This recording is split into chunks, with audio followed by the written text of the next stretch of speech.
대선까지 이제 34일 남았습니다. 오늘 저녁 대선 주자들 첫 TV 토론도 예정돼 있죠. 더 뉴스 2부 전국 초대석으로 문을 열겠습니다. 박용진 더불어민주당 공동선대위원장 그리고 원희룡 국민의힘 선대본부 정책본부장 두 분 모셨습니다. 어서 오십시오. 네, 안녕하세요. 네, 새해 복 많이 받으십시오. 새해 복 많이 받으십시오. 설 연휴 길게 보내시고 민심도 들어보셨을 텐데 항상 연휴 지나고 질문을 드리면 민심은 우리 편이다. 여야에서 이런 논평들이 많이 나옵니다. 자, 박용진 의원님, 많은 분들 만나보셨을 텐데 어떤 얘기들 많이 하셨습니까? 역시 저도 아전인수해야죠. 아전인수. 예, 예. 그래서 설 민심에서 민주당에 대한 그 실망, 또 우려, 비판 이런 말씀도 많이 있었지만 그래도 대통령 선거를 앞두고 여러 고민을 하시는 주민들의 목소리 또 국민들의 목소리를 들을 수 있었는데요.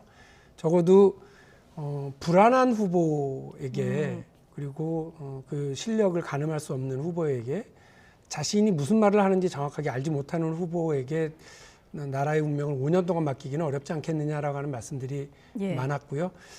저에게는 그래서 윤석열 후보에 대한 불안감 이런 부분들을 말씀하시는 목소리가 더 크게 들리더라고요. 아무래도 그 설 명절에 아전인수를 하는 입장에서는 그렇게 봤습니다. 그래서 남은 시간 더 분발하고 노력을 해서 국민들께 우리 민주당이 안고 있는 여러 비판 지점들을 잘 해소해 나갈 수 있도록 노력하겠습니다. 예, 그러면 원희룡 본부장님의 아전인수 민심도 좀 들어볼까요? 어땠습니까?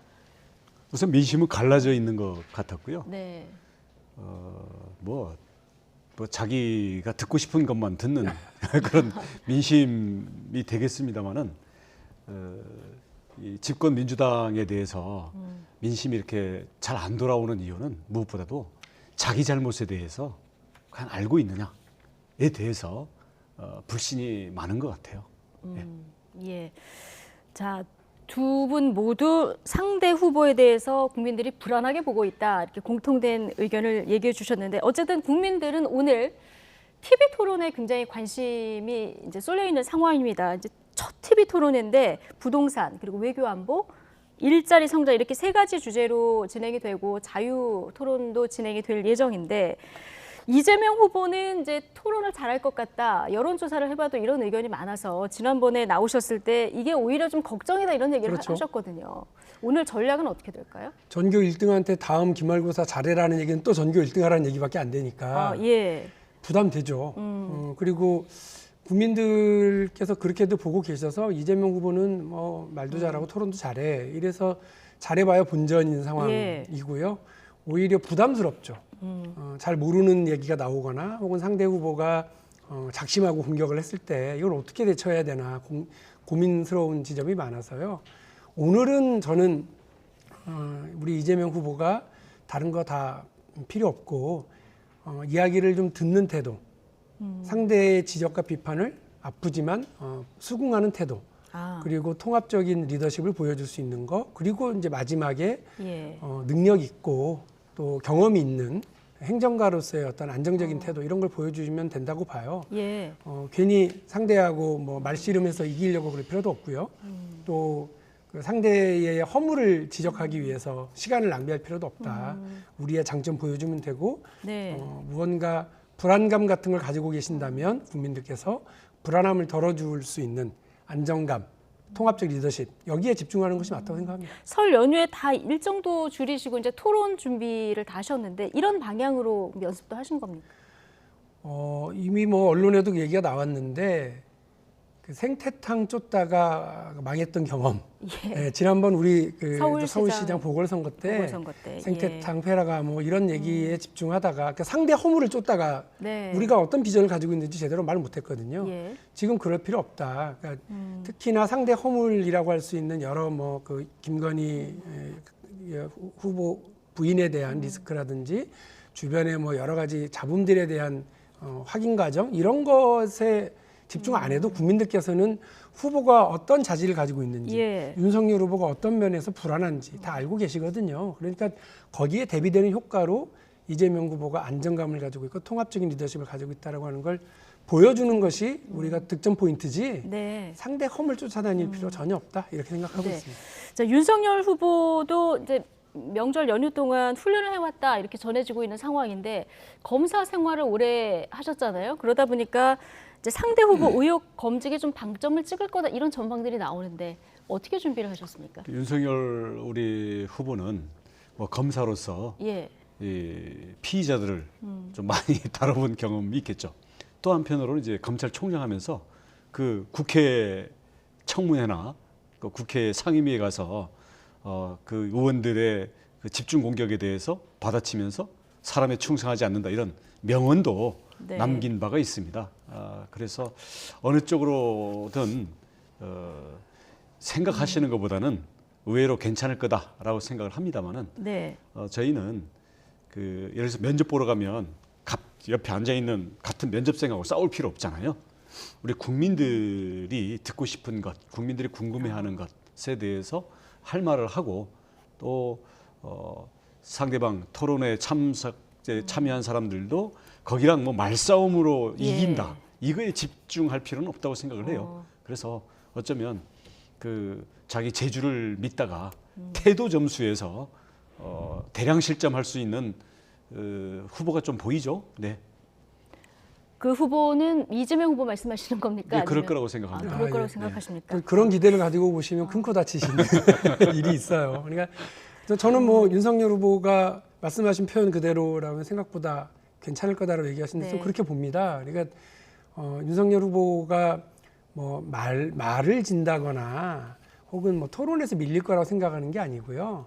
제가 드리고 싶었던 말씀은 지금 미중 관계에서 사드 배치라고 하는 것은 얼마나 위험천만한 길에 문을 엽니까? 단순히 사드라고 하는 1조 원대의 무기를 우리나라에 배치하는 문제가 아니라 중국이 여기 얼마나 민감하게 네. 대응할 건지 또 중국이 미국의 이른바 대중국 봉쇄 전략을 뚫기 위해서 얼마나 애를 쓰고 있는데 이 문제를 세상에 대한민국 대통령을 하겠다고 하시는 분이 그렇게 아무런 대책 없이 툭 건드려 버려서 이것이 가져오는 경제적인 문제, 경제적인 문제에 대해서 국민의힘은 뭐 별 영향 없을 거라고 얘기하시던데 우리나라의 대중국 수출이라든지 경제 관계가 어떻게 아무런 영향이 없습니까? 예. 그러니까 이 문제 등에 대해서 과연 얼마나 깊이 있게 대답을 하실 수 있을지가 이제 뭐 오히려 이번에 오늘 드러날 수 있을 거다. 앞으로 토론 네. 과정에서 드러날 수 있을 거라고 얘기를 하는 거지.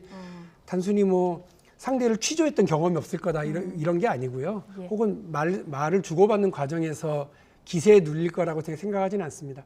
얼마나 국가 운영과 대한민국 미래에 대한 준비가 되어 계신지에 대한 우려를 제가 지적을 드렸던 거예요. 알겠습니다. 자, 오늘 토론 두 분 말씀만 들으면 그 각 후보의 정책으로 진검승부가 펼쳐질 것 같은데 이렇게 될지는 실제로 이루어질지 좀 지켜봐야 될 것 같고요.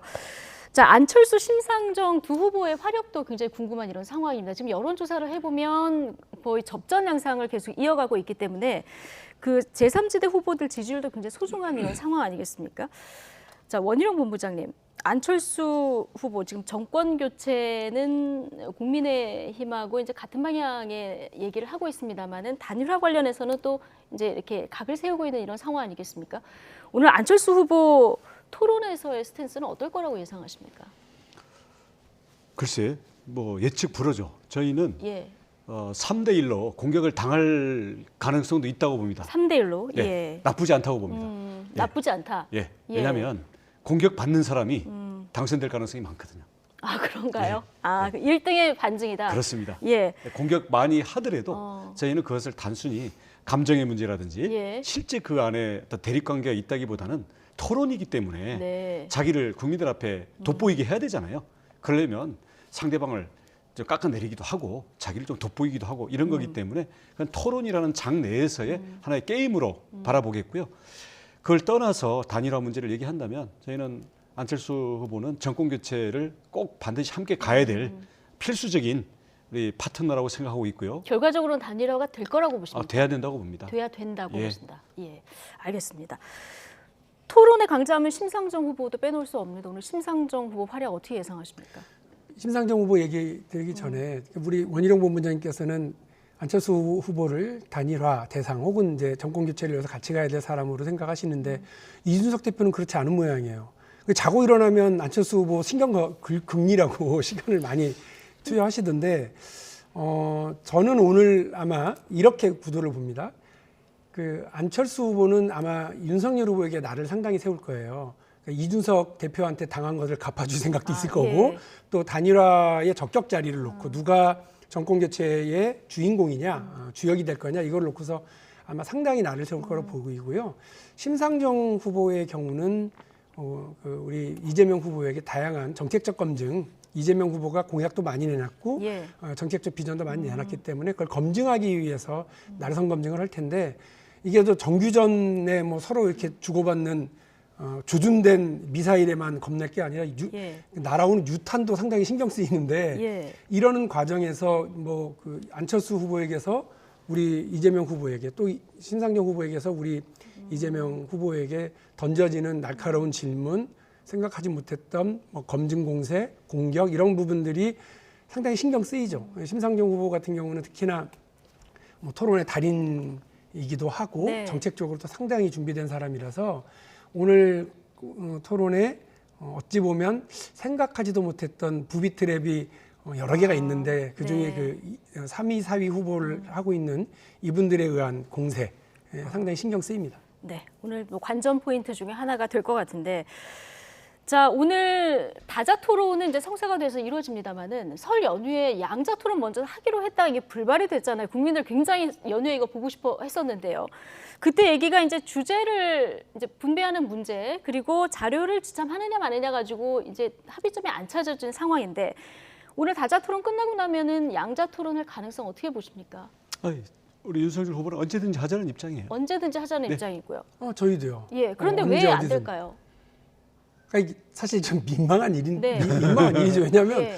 저하고 원희룡 그 본부장님하고 여러 차례 이걸 못하면 양쪽 다 엄청나게 욕먹을 거고 당연히 할 거야 이렇게 여러 차례 서로 확인을 네. 했는데 이렇게 되니까 저희들도 일단 민망하고 그게 또 뭐 자료 지참 문제로 그랬다니 또 얼마나 또 예. 더 민망한 일입니까? 그러니까 네. 그 제가 답답한 건 그런 거예요. 그러니까 윤석열 후보 제가 일단 윤석열 후보를 좀 비판적으로 말씀을 드리면 아니 이게 사실 그 검사가 범죄 의혹을 받고 있는 피의자를 신문하고 조사하듯이 하실 게 아니라면 엔간한 자료 정도는 머릿속에 두고 나와서 얼마든지 토론을 하실 수 있을 텐데 굳이 왜 자료 지참 문제를 가지고 결렬되게 만들었는지가 좀 답답한 네. 노릇이에요. 왜냐하면 뭐 저하고 우리 원희룡 본부장님하고 토론을 한다 그러면 2시간, 3시간 아마 자료 없이도 얼마든지 가능할 거고 네. 오늘도 그냥 들어오기 전에 작가분이 주셨으니까 들고는 들어왔는데 보지 않고 그냥 예. 충분히 주고받을 수 있거든요. 근데 윤석열 후보가 혹시 자료 없이는 상대를 검증하거나 비판적으로 얘기하지 못하는 그런 뭐가 네. 있으신 게 아닌지. 자료 지참을 꼭 해야 되는 이유 아니 우선요. 질문을 하셨는데. 자료 없는 토론회가 전 세계에 있나요? 없어요. 그리고 있어요. 자료 없이 하겠다라고 했고는 그분들이 전부 와서 쌓아놓고 다 넘기고 스피치도 다 그러고 있더라고요. 박주민, 이재명, 송영길 전부. 그래서 코미디예요, 코미디. 아니 근데 사실 우리가 이제 이미 퇴임한 정치인입니다만 독일의 메르켈 총리가요. 지난번 총선 바로 직전에 상대 슐츠 3인당 총리 후보하고 둘이 맞짱 토론을 하는데 그 생각해 보세요. 2시간 가까이를 메모 한 장 하지 않고도 계속 얘기하더라고요.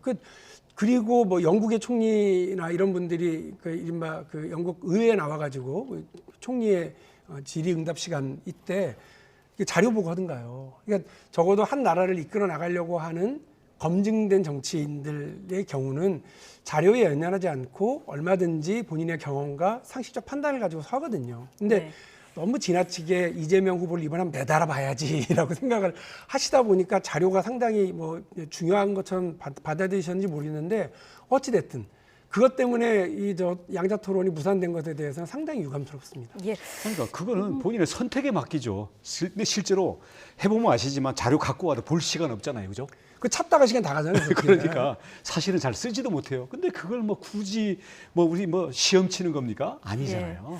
두 분 말씀하시는 거 들어보면 그냥 어느 한쪽이 쉽게 양보하면 끝날 것 같은데 이게 참 접점이 안 찾아서 그래서 죄송한 일입니다. 알겠습니다. 어쨌든 오늘 다자 토론 저녁 8시부터니까요. 국민 여러분께서 직접 보시고 판단을 해보실 부분이 좀 많을 것 같습니다. 자, 이번 대선 이례적 현상들도 굉장히 많은데요. 배우자 리스크도 그중에 하나입니다. 자, 이번에는 이재명 후보의 경기도지사 시절 부인 김혜경 씨에 대한 과잉 의전 논란이 일고 있는데 먼저 박성훈 앵커가 관련 논란과 그리고 당사자 입장까지 다 정리를 해드립니다. 네, 설 연휴 더불어민주당 이재명 대선 후보의 부인 김혜경 씨의 황제 의전 논란이 급부상했습니다. 특히 문제가 된 건 김혜경 씨를 위해 경기도청 공무원이 약을 대신 처방받았다는 의혹입니다. 경기도 7급 공무원이었던 A씨의 주장인데요. 다른 공무원이 대리 처방받은 약을 A씨가 이재명, 김혜경 부부 자택 앞에 가져다 놓았다는 증언입니다. 닷새 만에 A씨에게 이 일을 지시했다는 배모 사무관의 공식 입장이 나왔습니다. 이 후보 부부에게 잘 보이고 싶어서 했던 일이다. 약은 자신이 복용할 목적이었다라면서 선을 그었습니다. 곧바로 김혜경 씨도 사과문을 냈습니다. 있어서는 안 될 일이었다고 사과하면서도 상시적으로 조력을 받은 건 아니었다고 해명했습니다. 사과로 일단락되는 듯 했지만 곧 다른 의혹이 불거졌습니다. 이번엔 법인카드입니다. A씨가 배 사무관의 지시로 고기 11만 8천 원어치를 사서 심부름을 했다고 했는데요. 배달로 끝난 게 아니라 다음 날 다시 가게를 찾아서 앞선 결제를 취소하고 경기도 법인카드로 다시 결제했다는 겁니다. 얼마 전까지는 윤석열 후보 부인 김건희 씨가 논란의 중심이었는데 이제 김혜경 씨 쪽으로 관심이 쏠리는 모양새인데요. 양당은 어떻게 보고 있을까요? 예전에 이재명 후보가 성남시장 할 때일 겁니다. 아마 그런 또 횡령이나 공무원의 횡령이나 이런 것들 해가지고 원 스트라이크 아웃젠가를 한다는 얘기를 들었었거든요. 예. 그렇기 때문에 만약에 이번에 뭐 그런 사적인 어떤 공금 유용이라든지 이런 게 발생했다는 것이 사실로 확인될 경우에는 이재명 후보 본인이 이야기했던 원 스트라이크 아웃 제도를 한번 적용해보는 것도 좋을 것 같습니다. 아이고, 이 김건희 씨 수사부터 제대로 했으면 좋겠습니다. 지금까지. 네, 일파만파 논란이 심상치 않자 이재명 후보도 입장을 냈습니다. 직원의 일로 심려를 끼쳐 죄송하다. 법인카드 사용 문제가 드러나면 책임지겠다며 몸을 낮췄는데요.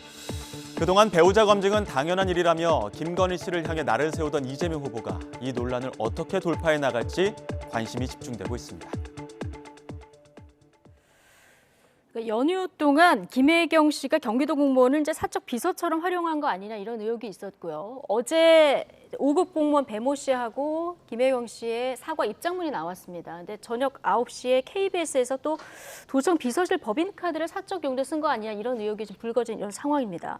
원희룡 본부장도 관련 사안에 대해서 이제 강한 비판의 목소리를 내놓으셨던데 어떤 게 가장 문제라고 보십니까?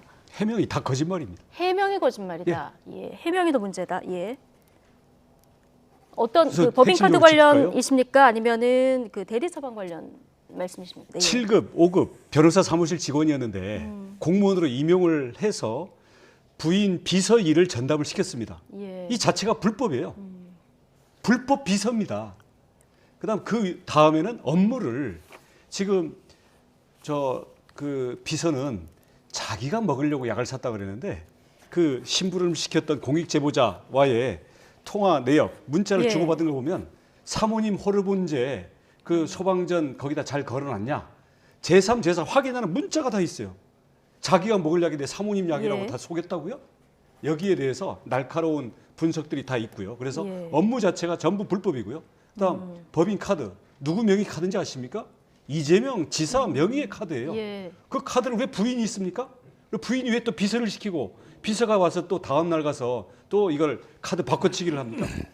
불법 비서, 불법 업무, 불법 카드 횡령 이 세 가지가 연달아돼 있고 이것은 아까 직원의 일로 심려를 끼쳤다고요? 직원의 일 우리 관심 없습니다. 시키는 대로 했을 뿐이에요. 이재명 후보와 그 김혜경 사모가 본인들이 임명하고 업무 주고 카드 준 거예요. 그래서 본인들의 일에 대해서 수사를 받아야 되는 거지 지금 하는 것 자체가 전부 거짓말입니다. 예. 자, 지금 해명이 더 문제다 이런 얘기를 하셨고요. 이재명 후보가 오늘 감사기관에서 진상을 밝혀달라 문제가 되면 책임지겠다 이런 얘기를 했거든요. 만일에 제기되는 의혹이 사실이면 네. 뭐 입이 열 개라도 할 말이 없는 상황 아니겠습니까?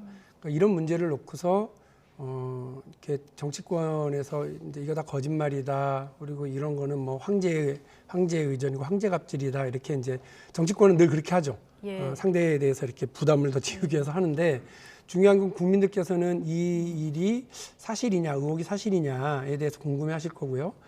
처방전 대리 처방과 관련된 거는 이게 이제 그 사실은 법을 어긴 일이 될 테고요. 그리고 관련 아마 의사나 당사자나 예. 이런 분들이 이제 처벌 대상이 될 수가 있죠.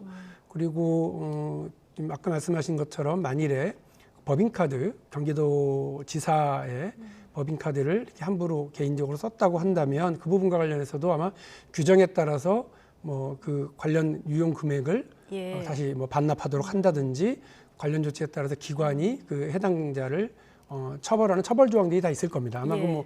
그 제주 도지사 하셨으니까 그 관련 조항들 잘 아실 테고 그러니까 그런 부분에 관련해서 쭉 저는 조치 취하면 된다고 생각을 합니다. 예. 그것을 이재명 후보도 이와 관련해서 엄정하게 좀 따져줄 수 있는 기관을 지명을 한 거죠. 근데 경기도의 이제 감사관실이 그 역할을 해줄 것을 부탁을 한 거고요.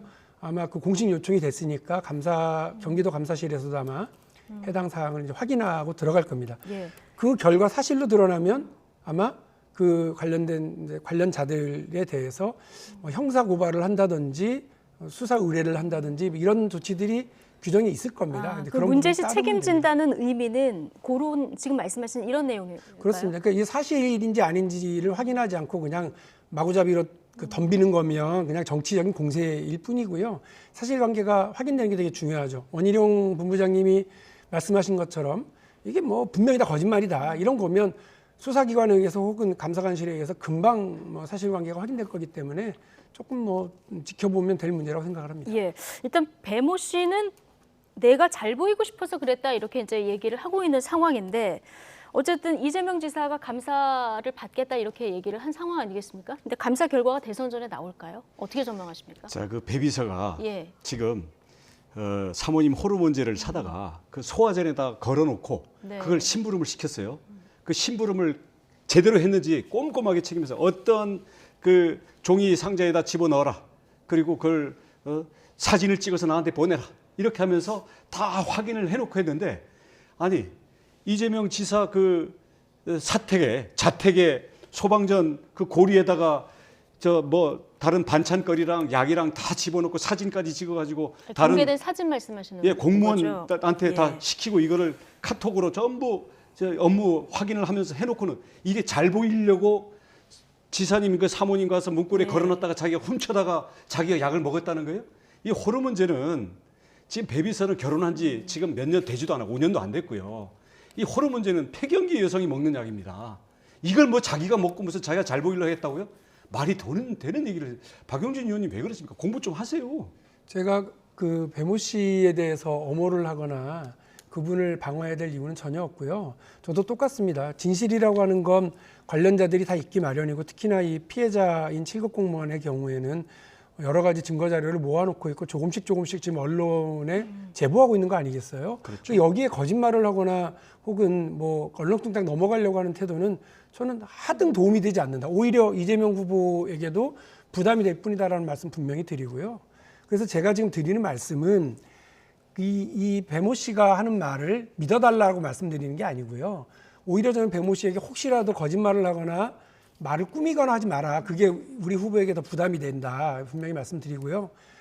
저는 이제 이재명 후보가 밝힌 대로 이와 관련돼서 경기도에, 뭐 제주도청에도 관련된 규정이 있었을 것처럼 경기도에도 관련된 규정이 있고 또 중앙부처에도 다 있습니다. 그래도 그런 거를 다 따라서 금방금방 확인될 수 있을 거다. 특히나 예. 뭐 오래 걸릴 사안이 아니지 않습니까?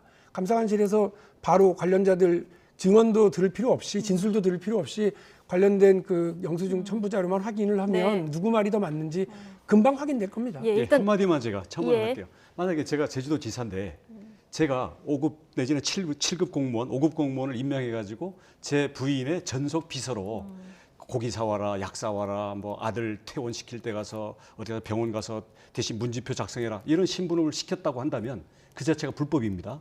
그리고 비서실에서 쓰는 당연히 업무 추진비 카드 있습니다. 이거를 만약에 제 부인이 썼다 그 자체가 불법입니다.